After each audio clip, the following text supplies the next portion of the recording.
गुरु जी के श्री चरणों में कोटि-कोटि प्रणाम।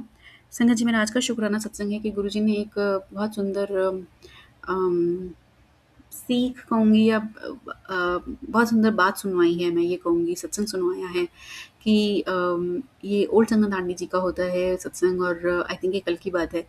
कल आया था ये सत्संग मेरे पास और उन्होंने बताया कि ये तब की बात है जब बड़ा मंदिर बन रहा था और शिव जी भगवान जी की जो फाउंटेन वाली मूर्ति है वो वहाँ पर लगाई गई थी। तो वो नई-नई थी तो आंटी को बहुत सुंदर लगी वो मूर्ति और आंटी ने उनकी पिक्चर क्लिक करी और अपने पास उसको फ़ोटो में फ्रेम करके अपने घर में रख लिया।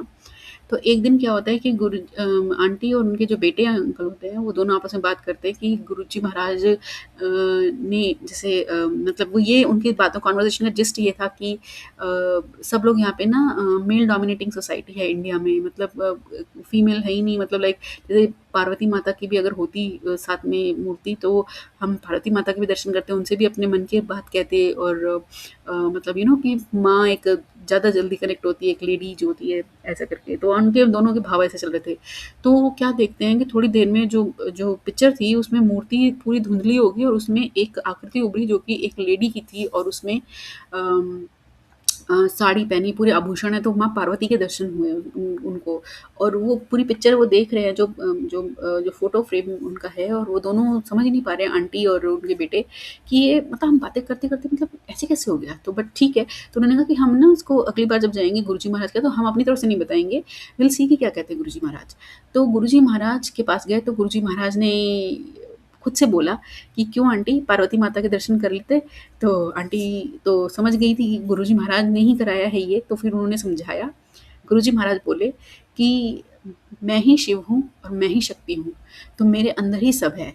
तो जो वो महाशिवा वाला जो कॉन्सेप्ट होता है ना, अब मैं शिव महापुराण भी पढ़ रही हूँ, तो वो शिव, शक्ति और ये सब जो जो सबसे परम कॉन्शियसनेस जो प्योर सुप्रीम कॉन्शियसनेस है, वो दैट इज़ महाशिवा। फिर वहाँ से आते हैं शिव, उनके भी 5 टाइप्स होते हैं।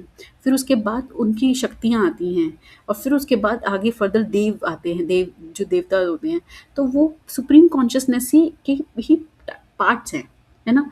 तो जैसे आज पढ़ा था कि 10,000 जो 1000वाँ भाग होता है उस परम शक्ति का, महाशिवा का, वो शिव बनता है। फिर शिव का जो 1000 भाग होता है मतलब जो इतना पोर्शन आता है, वो विष्णु बनते हैं। फिर विष्णु का 1000 पोर्शन होता है, वो ब्रह्मा बनते हैं।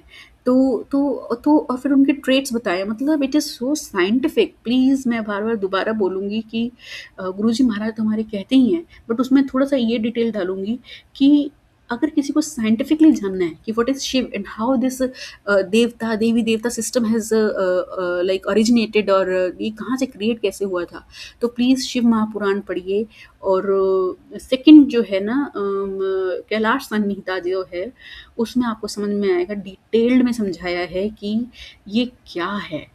तो मैं इसका भी एक और ये मतलब वो सत्संग मैं अलग वीडियो में करूँगी क्योंकि अभी टाइम इसमें हो रहा है, तो मैं दूसरे वीडियो में शेयर करूँगी।